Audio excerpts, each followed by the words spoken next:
Long ago, in the vast and arid deserts of Arabia, there existed a powerful and prosperous civilization known as the People of Aad.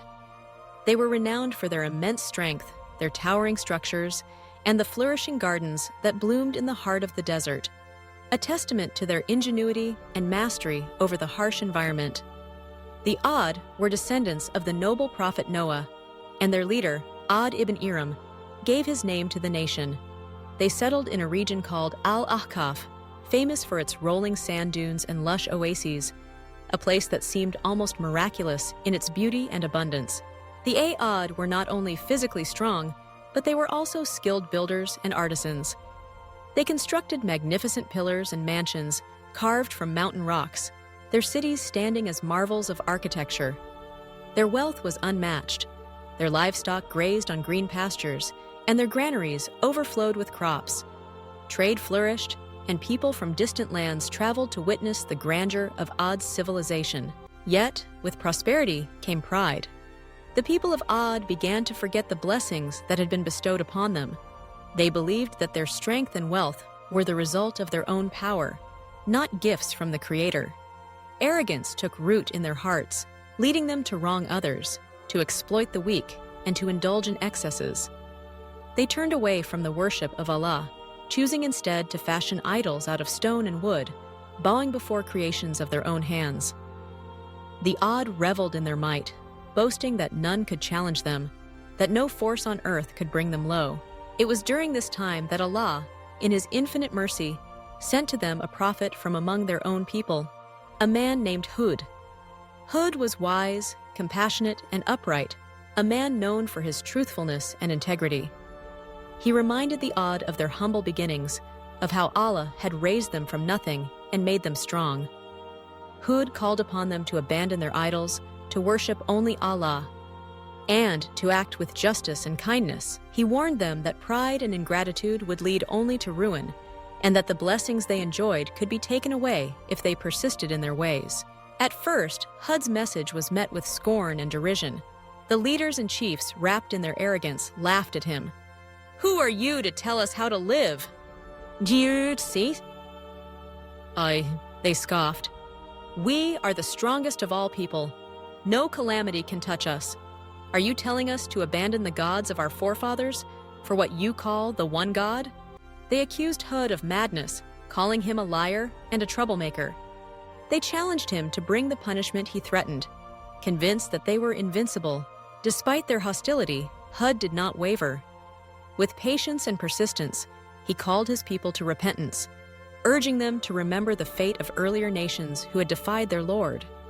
He reminded them of the gardens and springs that had been given to them, the bounty of rain that made their land fertile. "Do not be deceived by your power," Hood pleaded. "It is Allah who gives and takes away. Seek His forgiveness, and He will bless you even more." But the Aad, blinded by pride, turned their backs on Hood. They mocked him in public, warning others not to listen to his words. They continued to worship their idols, to oppress the poor, and to boast of their might. Only a small group believed in Hood's message, standing firm in their faith despite the ridicule and threats they faced. As years passed, the mercy of Allah remained, giving the Aad every chance to change. But their hearts only grew harder. Then, the signs of impending doom began to appear. The skies, once heavy with rain, became dry and barren. The winds that had brought life now howled with a strange ferocity. Crops withered, and the rivers began to dry up. Yet even these calamities did not humble the Aad. Instead, they dismissed them as passing misfortunes, continuing in their ways. Hood warned them yet again, "O my people, seek forgiveness from your Lord, and turn to Him in repentance. He will send rain from the sky in abundance, and add strength to your strength. But do not turn away as criminals." Still, the Aad remained obstinate. They challenged Hood, demanding that he bring upon them the punishment he threatened if he was truly a prophet. Finally, the time for warnings was over. Allah's decree was set. The punishment began subtly at first, a drought so severe that even the most fertile lands turned to dust, and the wells ran dry. The Aad, still unrepentant, rejoiced when one day they saw a massive black cloud approaching their valley. They rushed out of their homes, thinking it was the long-awaited rain that would restore their fortunes. Awareness was no blessing. It was the beginning of their destruction. The black cloud was a harbinger of a roaring, relentless wind, a furious tempest that swept across their land. For 7 nights and 8 days, the wind raged without pause, uprooting trees, leveling buildings, and reducing the mighty Aad to ruins. Their once mighty bodies were flung like hollow palm trunks across the desert. Not a trace of their grand civilization remained, save for the lessons carved into the windswept sands. Thus, the people of Aad perished, destroyed not by the might of an enemy, but by their own arrogance and refusal to heed the message of their Creator.